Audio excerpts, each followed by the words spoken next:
Almost every year I attempt to grow beets. Some years work, more often than not it doesn't work for me. Each side of a drip line down along. This year we are growing beets in our high tunnel and they're doing the best that they've ever done. We planted them along the west edge of our high tunnel and they sprouted pretty good and they grew great, and so now I get to pick a bunch of them and take them in the house and make pickles. The kind of funny thing is that these beets on each side here were planted at the same time. On my right is a double row that's like about 3 inches apart, and then over here is a single row planted at the same time with a drip line closer to the double row. The double row came up really fast and has grown so much better. The single row was late and has not grown as well.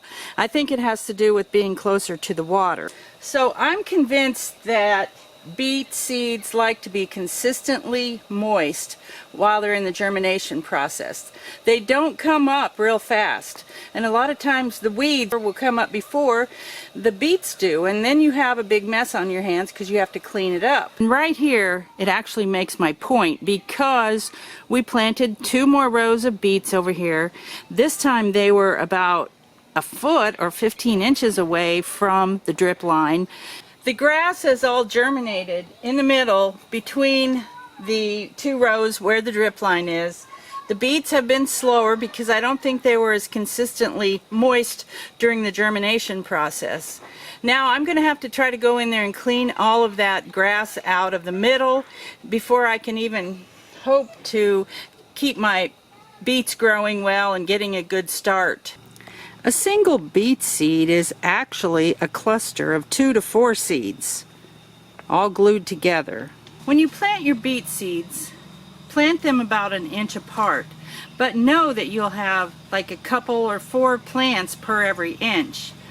As the beets grow, you'll go in there and thin them out, because you don't want your beets to grow too thick, because they can't have room to go ahead and make their beet root. So about the time that they're 1 inch big, start thinning them out and eat that beet.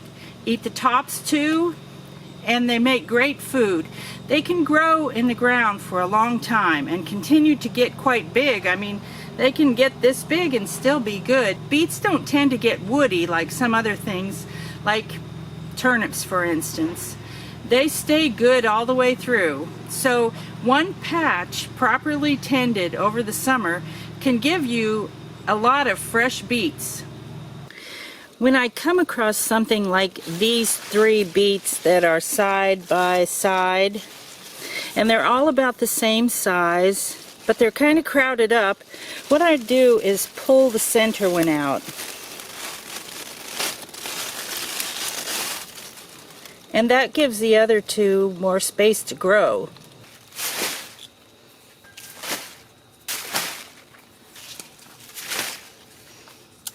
I think that's about enough. Let's go get them cleaned up. This is a job that I'm going to do outside on my patio table, because the beets have dirt on them and I don't really want to take all that dirt into my house and have to clean it up in there, so I'll just keep it out here where it's a little easier to clean up. I have a bucket here where I'm going to put my greens. I have a bowl here where I'm going to put my beets. What you do when you top beets is you leave about 1 inch or so of the stem on there and cut that off. See, it's like that. These beet greens are good to eat, but I have a lot and I have other things to do, so today I'm not going to deal with doing anything with these beet greens. I'm going to let the chickens and the ducks eat them. Okay, the reason that you leave part of the stems on there is because if you cut into a beet, if you cut even any closer than that, when you cook it, the color bleeds out, which doesn't ruin the beets, but I like the dark color of the beets and not have them bled out into the water.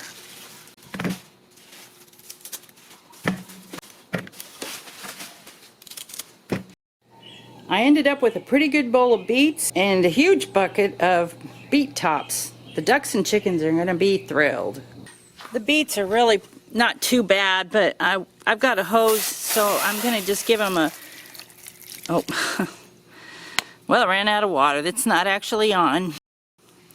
Okay, I got the water on, so I can give these beets a quick rinse and dump out the water so I'm not running too much mud down my drain.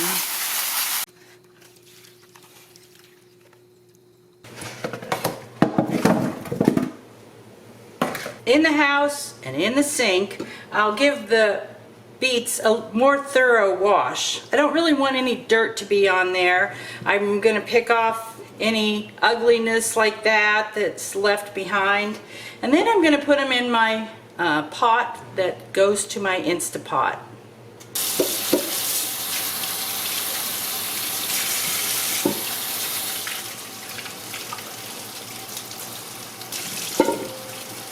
If you're doing beets, don't be disturbed by the way this looks right here before you cook them, because all of that is going to come off after we cook them with the peelings on.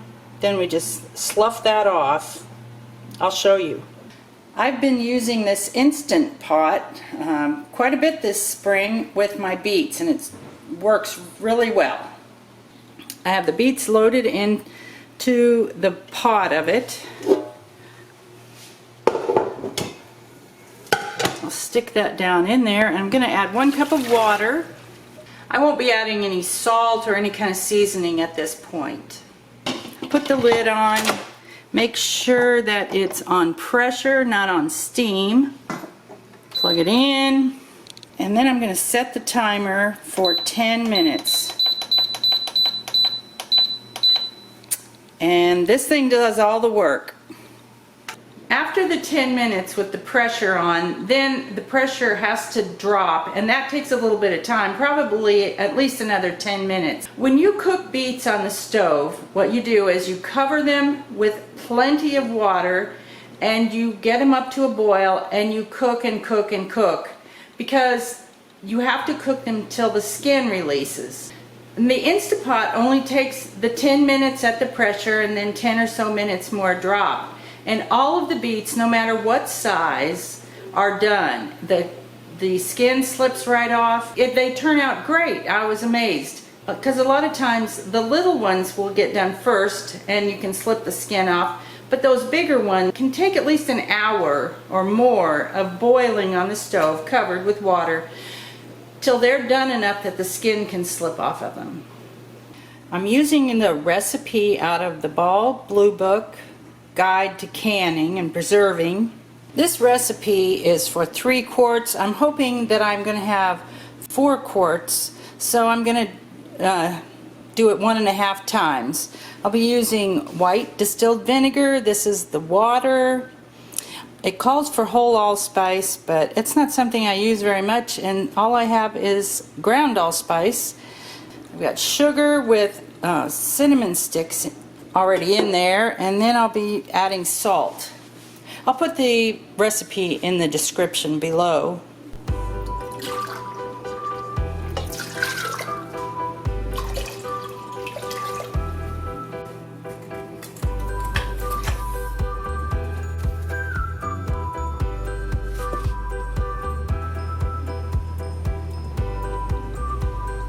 We're going to bring this to a boil. Keep it stirred up, especially till the sugar dissolves so it doesn't stick to the bottom and burn. And then we'll let it simmer for 15 minutes. The pressure cooker's finished, so I'll take the lid off, set the pot down into my sink. Now these beets are really hot, so we have to cool them down so we can handle them. And as I'm running cool water in, I'm going to drain off some of the hot water too. I'll fill that up with water and let it cool a little bit so that I can handle the beets. Here's a really cool thing about working with beets. If you get them cooked properly and then cooled, all of this peeling just slips off of that top, just like that easy. It just slips off. So they are very easy to peel after you get them cooked. I have a gallon jar that I intend to fill up with these beets, so that's what I'll be doing for a little bit.